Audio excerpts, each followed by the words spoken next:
اللہم صلی علی محمد وعلی محمد۔ خانہ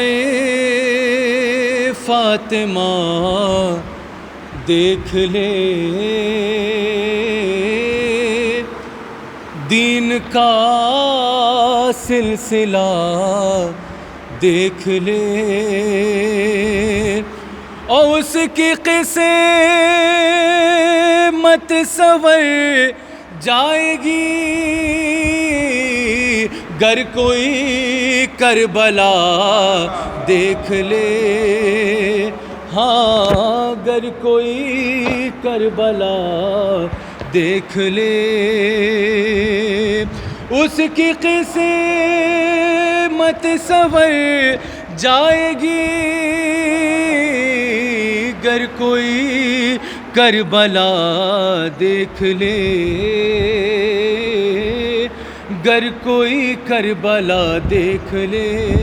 صلوات پڑھ دے محمد والے محمد۔ ایک بتا 4-5 ایک اور صلوات پڑھ دے محمد والے محمد۔ خدا کے گھر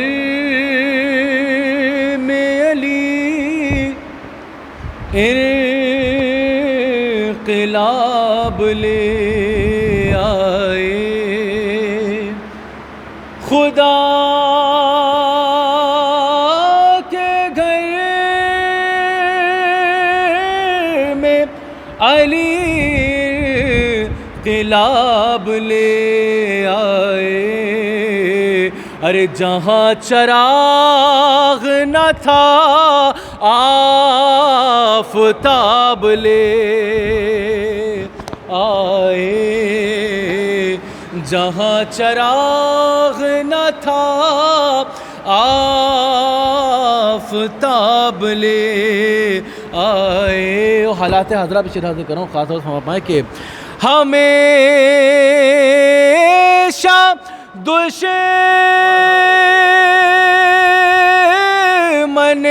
حیدر سے دور دور رہو۔ توجہ حضرات، ہمیشہ دشمن حیدر سے دور دور رہو۔ ارے عجب نہیں ہے وہ کوئی عذاب لے آئے، عجب نہیں ہے وہ کوئی عذاب لے آئے، ہمیشہ دشمن حیدر سے دور دور رہو۔ ارے عجب نہیں ہے وہ کوئی عذاب لے آئے۔ اور حالات حاضرہ پہ شعر ایک اور حاضر کر رہا ہوں، دیکھیں حضرت کہ عجب نہیں ہے وہ کوئی عذاب لے آئے۔ اور زواروں کی نظر شعر کر رہا ہوں، دیکھیں حضرت خاص طور سے کہ عجب نہیں ہے وہ کوئی عذاب لے آئے، اور گئے زیارت قبر حسین کو جو لوگ گئے،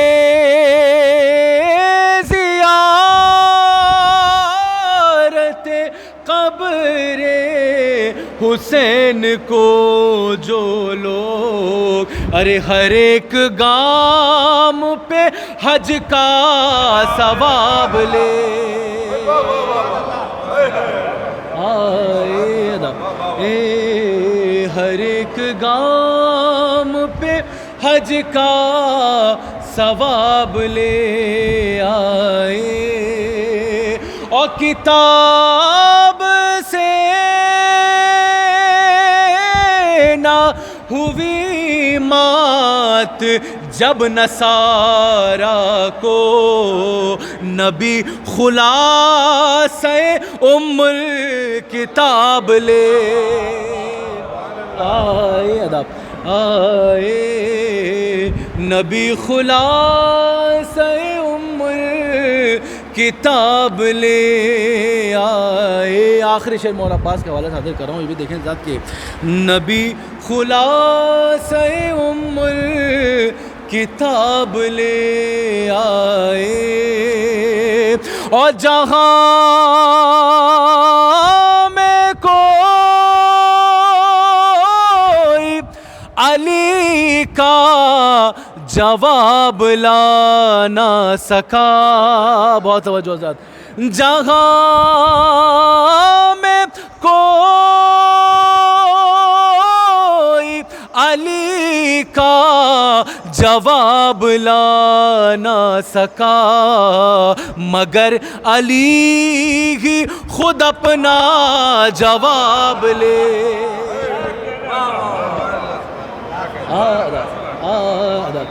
مگر علی ہی خود اپنا جواب لے آئے. جہاں میں کوئی علی کا جواب لا نہ سکا مگر علی ہی خود اپنا جواب لے آئے. جہاں چراغ نہ تھا آفتاب لے آئے. اب میں بہت ہی اللہ من الشیطان اللعین الرجیم. بسم اللہ الرحمن الرحیم. الحمد للہ رب العالمین. الصلاۃ والسلام علی سید الانبیاء و اشرف المرسلین سیدنا و نبینا و حبیب قلوبنا و طبیب نفوسنا مولانا بالقاسم محمد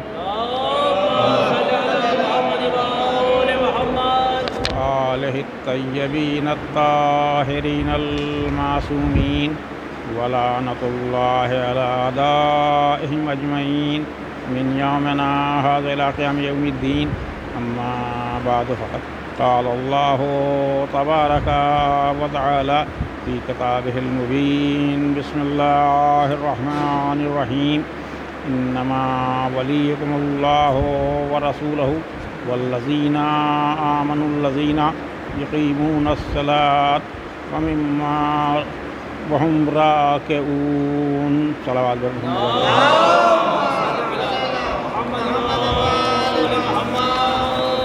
آپ حضرات ایک بار سورہ حمد 3 بار سورہ توحید کی تلاوت فرما کر مرحوم محمد مہدی زیدی ابن سید محمد تقی, مرحوم سرتاج حسین ابن اولاد حسین, مرحوم اقبال حسین ابن اختر حسین, مرحوم تفضل حسین ابن پیارے مرزا کی روح کو ارسال فرمائیں.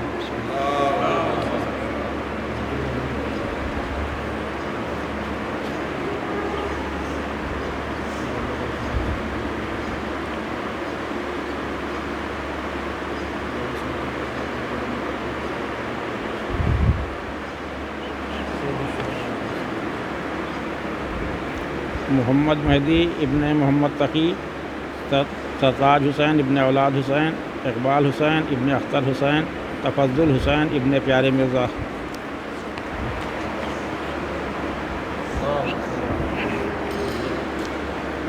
قرآن مجید فرقان حمید کی جس آیہ کریمہ کی تلاوت کا شرف حاصل کیا ہے, خداوند عالم چند ولایتوں کا اعلان کرتے ہوئے ارشاد فرما رہا ہے, انما ولیکم اللہ ورسولہ والذین آمنوا الذین یقیمون الصلاۃ وہم راکعون.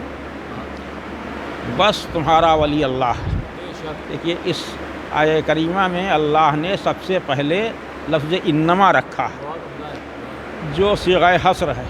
بس تمہارا ولی اللہ, یعنی اس کے علاوہ کوئی ولی نہیں. اب اگر اللہ نے اپنے بعد کوئی نام نہ لیا ہوتا تو ولایت اللہ کے اوپر تمام ہو کے رہ جاتی کہ اگر ولی ہے تو اللہ ہے، اس کے علاوہ کوئی ولی نہیں ہے۔ لیکن اللہ نے اپنے نام کے بعد جہاں اتنا نام لیا ہے انما ولیکم اللہ، تو وہیں رسول کا نام تو نہیں لیا ہے لیکن رسول کا لفظ استعمال کیا ہے، واللہ انما ولیکم اللہ ورسولہ والذین آمنوا الذین یقیمون الصلاۃ وہم راکعون۔ تمہارا ولی بس اللہ ہے اور رسول ہے اور وہ صاحبان ایمان جو نماز قائم کرتے ہیں، زکوٰۃ دیتے ہیں اس حالت میں کہ رکوع میں ہوں۔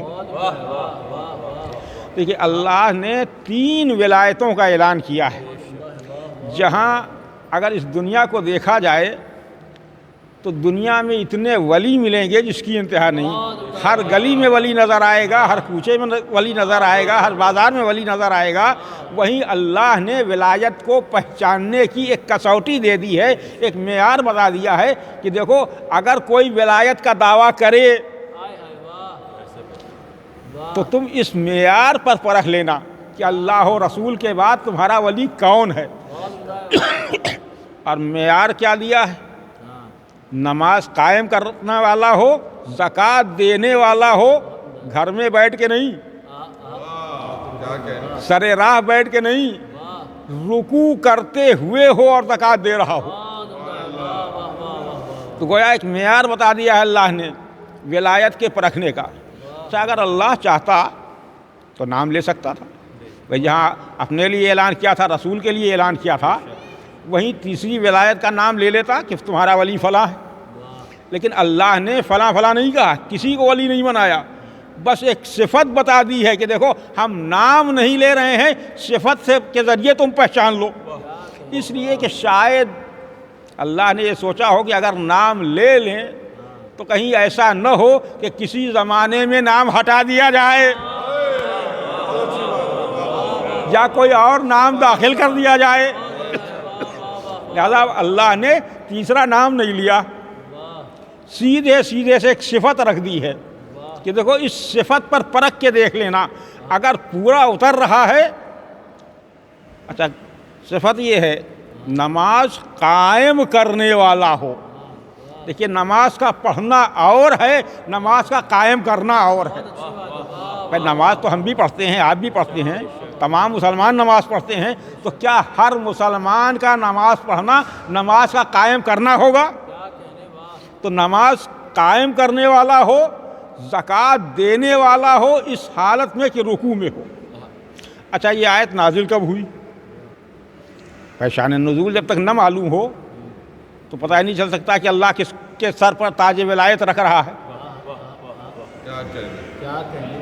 یہ آیت اس وقت نازل ہوئی جب مولائے کائنات نے حالت رکوع میں انگوٹھی دی،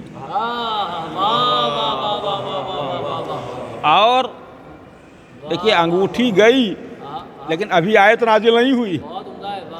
جب لوگوں نے چمے گوئیاں شروع کی، علی کی نماز میں خضوع و خشوع باقی نہ رہا،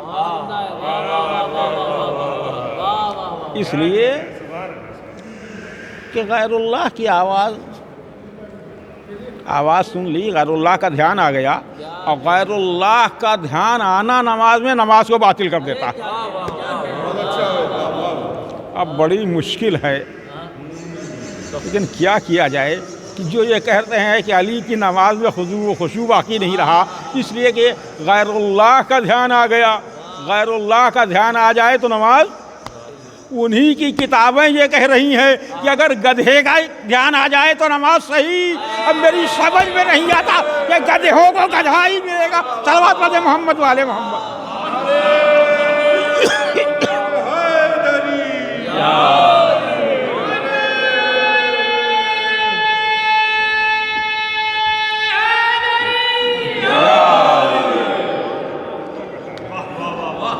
ادھر چمے گوئیاں ہو رہی تھیں، ادھر جبریل نازل ہوئے، یوں ہی نہیں نازل ہوئے، آیت لے کے نازل ہوئے۔ اللہ نے کہا اچھا تم میرے علی کی نماز میں شک و شبہ کر رہے ہو، جس نماز میں تم خضوع و خشوع دیکھ رہے ہو وہ نماز مجھے اتنی پسند آئی کہ میں نے تاج ولایت علی کے سر پہ رکھ دیا۔ اچھا اب سوال یہ ہے، دیکھیے میری سمجھ میں نہیں آتا کہ انہیں علی کے اوپر ان کی نماز پہ شک کیوں ہوا؟ ارے اگر شک ہونا تھا تو سائل کے نگاہوں کے اوپر شک کیوں نہ ہوا؟ ارے وہ سائل کتنا کیسا تھا کہ جس نے علی کو اشارہ کرتے ہوئے دیکھا۔ دیکھیے ہمارے زمانے کی مسجدیں تو ہیں نہیں، رسول کا زمانہ ہے، رسول نماز پڑھا رہے ہیں، مولائے کائنات صف اول میں رسول کے پیچھے،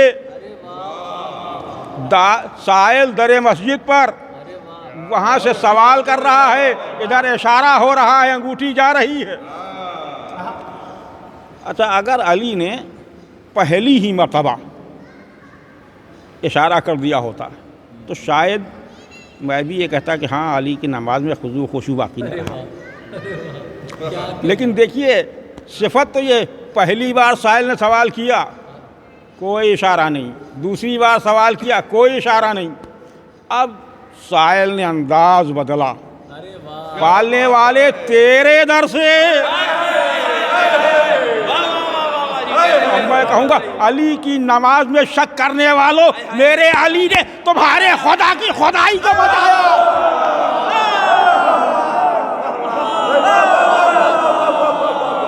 اس لیے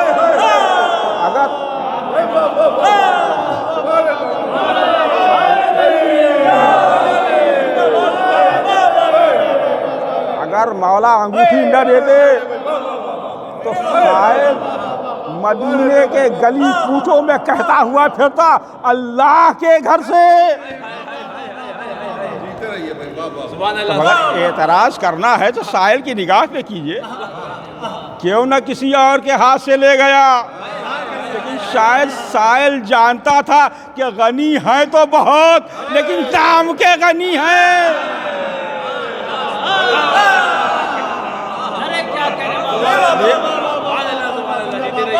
اگر حقیقت میں کوئی غنی ہوتا تو سائل اس کی ہاتھ سے انگوٹھی لے جاتا۔ علی نے اشارہ کیا، سائل انگوٹھی لے کے چلا گیا۔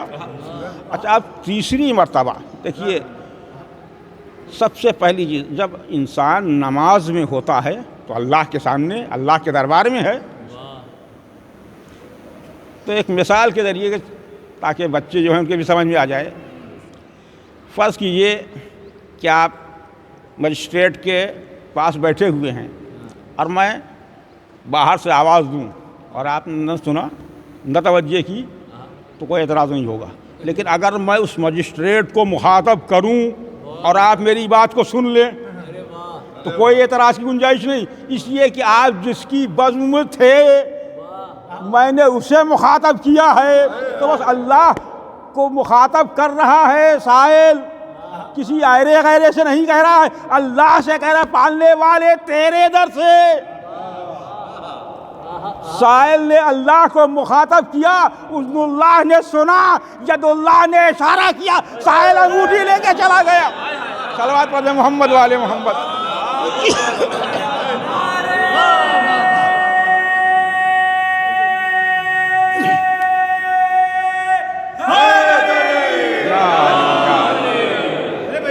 جب تک انسانوں سے مخاطبہ رہا اذن اللہ نے نہ سنا، لیکن جب اللہ سے مخاطب ہوا تو ظاہر ہے اذن اللہ نہ سنے گا تو کون سنے گا؟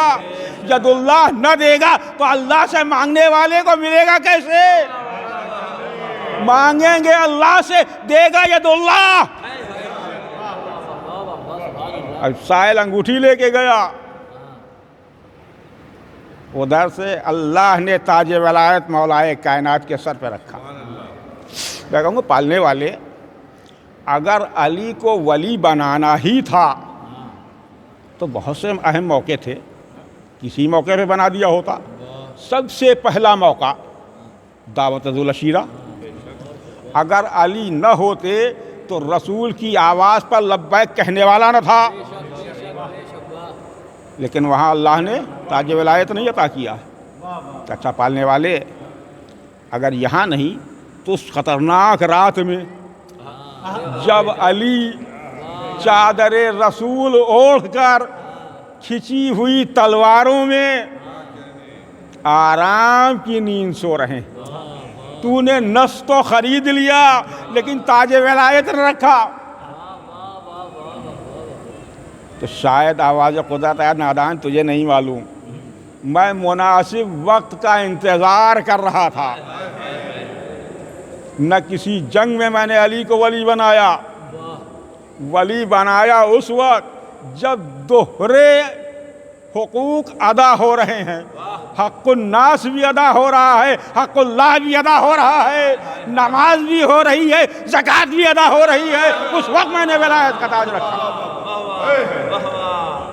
معلوم یہ ہوا کہ اللہ ولی بناتا ہے تو اس موقع پر بناتا ہے کہ جب اللہ کا حق بھی ادا ہو رہا ہو، عوام کا بھی حق.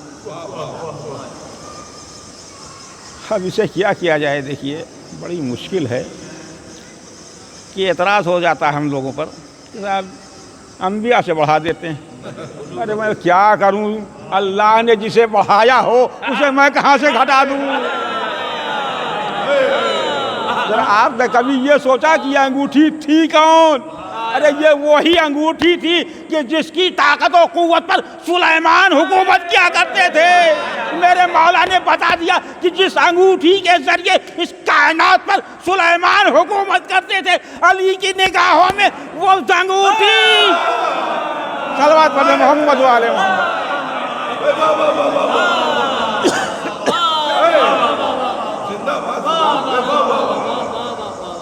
وہ انگوٹھی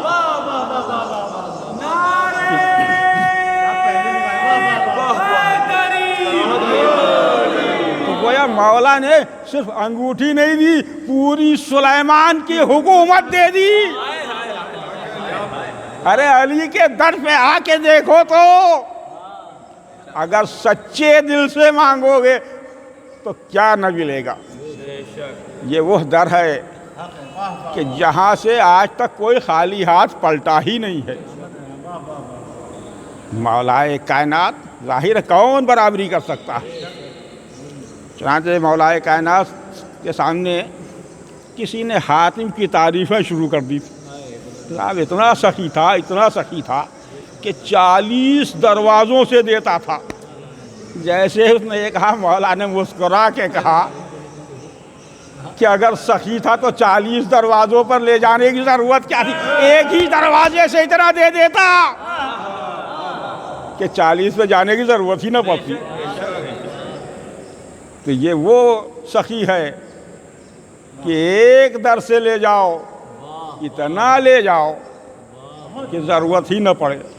اور دیکھیے مولا کے چاہنے والے بھی، جہاں مولا کی سخاوت کا یہ عالم ہے، وہیں جو مولا کے حقیقی چاہنے والے ہیں ان کا یہ عالم کہ جو ضرورت ہو اتنا ہی لیں. جناب میثم تمار کا مشہور واقعہ ہے.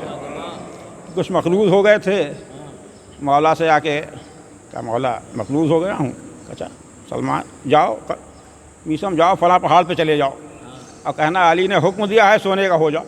وہ سونے کا ہو جائے گا لے آنا. جناب میثم گئے، کہ علی نے حکم دیا سونے کا ہو جا. سونے کا ہو گیا. اپنی ضرورت بھر سونا لیا، اپنی حالت پر پلٹ جا. اپنی حالت پر پلٹا.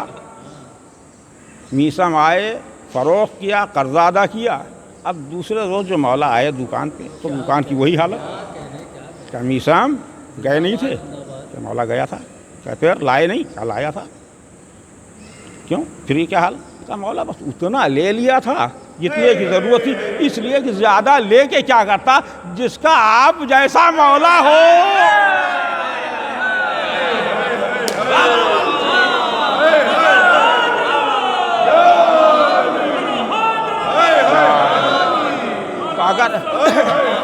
اگر ہم یہ سوچ لیں کہ علی ہمارا مولا ہے تو ہم اتنا ہی لیں گے جتنی ہمیں ضرورت ہوگی، اس سے زیادہ کی حوث نہیں. یہ مولا کے سچے چاہنے والوں کا معاملہ کہ اتنا ہی لیتے ہیں، اس لیے کہ علی کے کردار سے واقف تھے. کہ علی اس ذات کا نام ہے کہ جب تک حکومت کا کام کر رہے ہیں اس وقت تک حکومت کا چراغ، ادھر کام بند ہوا چراغ گول کر دیا۔ آنے والے نے سوال کیا تھا، آیا تھا مولا حساب کر رہے تھے، چراغ جل رہا تھا، حساب کر سے چراغ گل کیا، آواز دی بیٹا حسن کیسے چراغ لے آؤ؟ کہ مولا اس چراغ کے گل کرنے کی ضرورت ہے، یہ گل کیا کہاں؟ چونکہ اس چراغ میں بیت المال کا تیل پڑا ہوا ہے، جب تک میں حکومت کا کام کر رہا تھا اسے جلا رہا تھا، اب اپنا کام کروں گا لہذا اپنے گھر کا چراغ۔ تو معلوم یہ ہوا کہ بیت المال سے اتنا ہی لینا چاہیے جب تک بیت المال کا کام ہو۔ لیکن کیا کیا جائے، آج کل کا دور وہ ہے کہ اوقاف کی ساری ملکیت رد کر جاتے ہیں اور مولا کی محبت کا دعویٰ بھی کرتے ہیں۔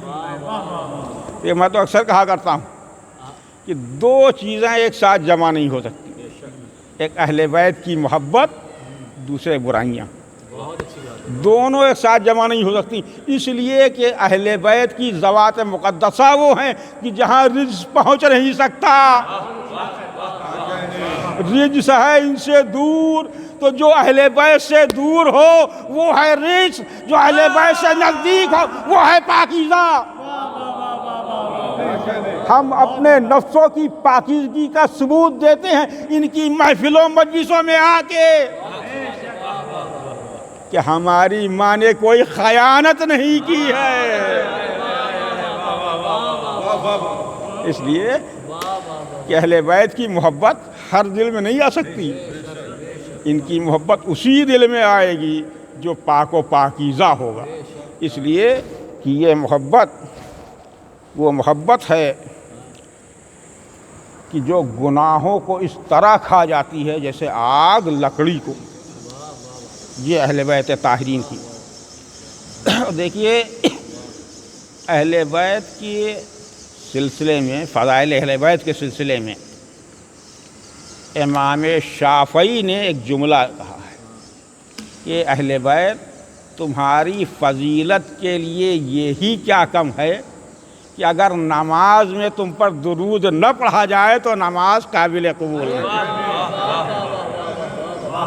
تو جب امام شافعی جیسا امام یہ کہہ رہا ہو اور اس شے کو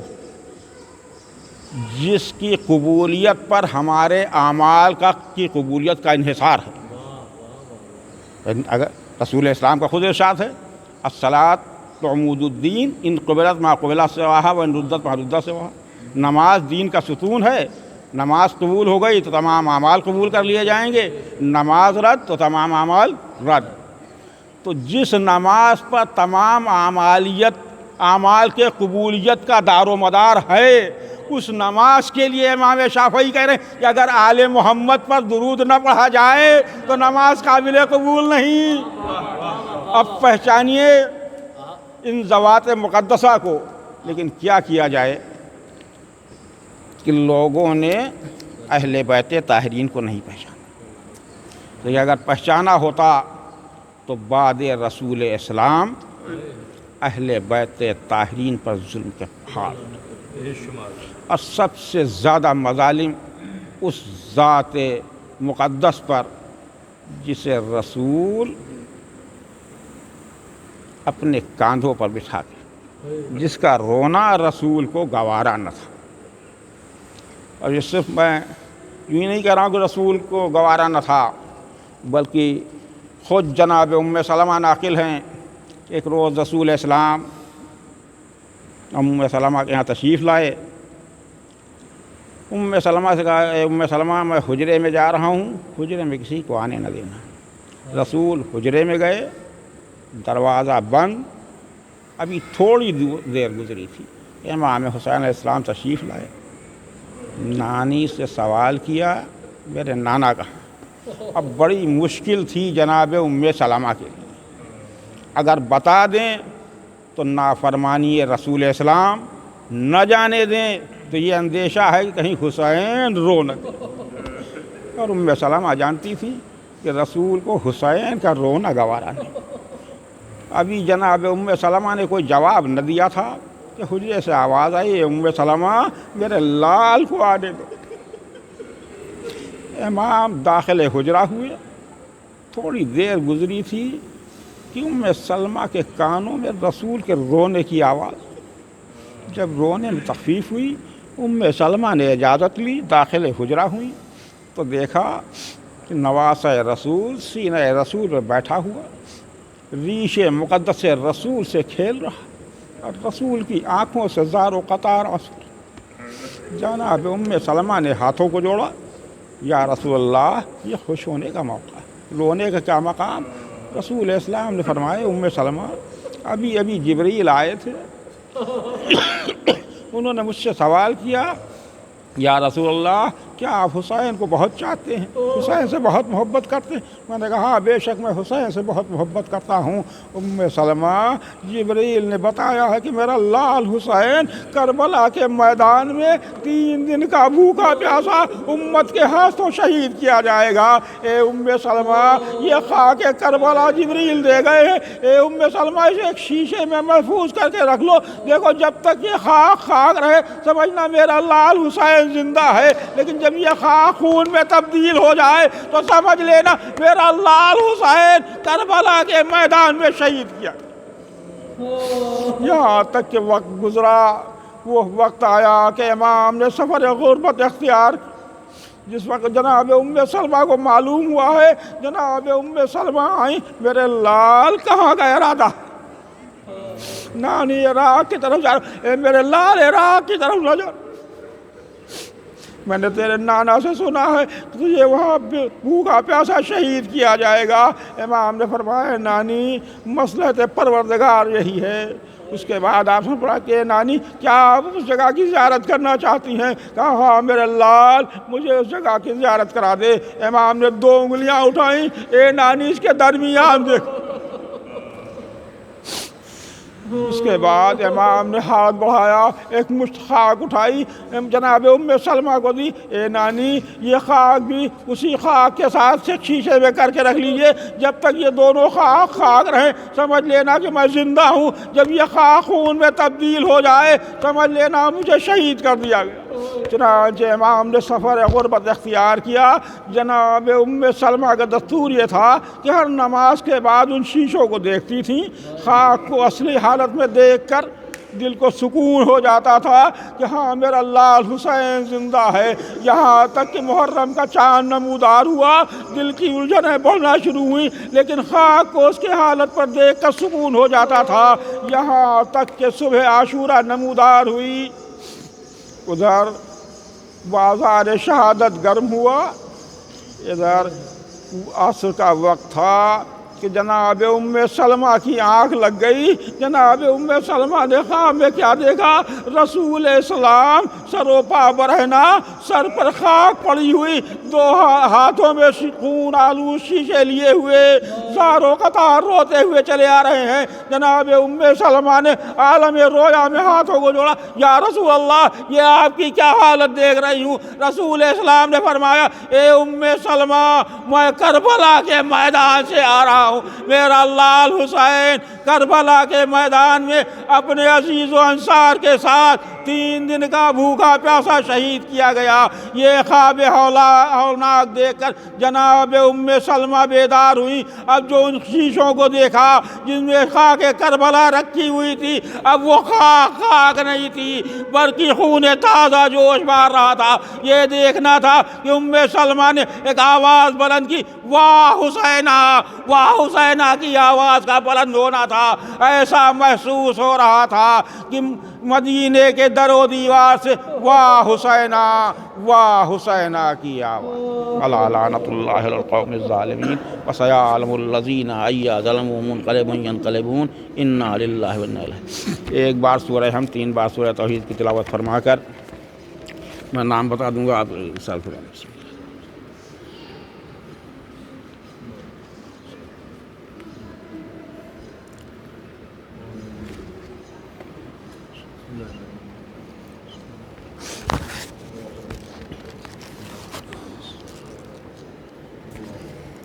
سید محمد مہدی زیدی ابن محمد تقی، سرتاج حسین ابن اولاد حسین، اقبال حسین ابن اختر حسین، تفضل حسین ابن پیارے مرزا کی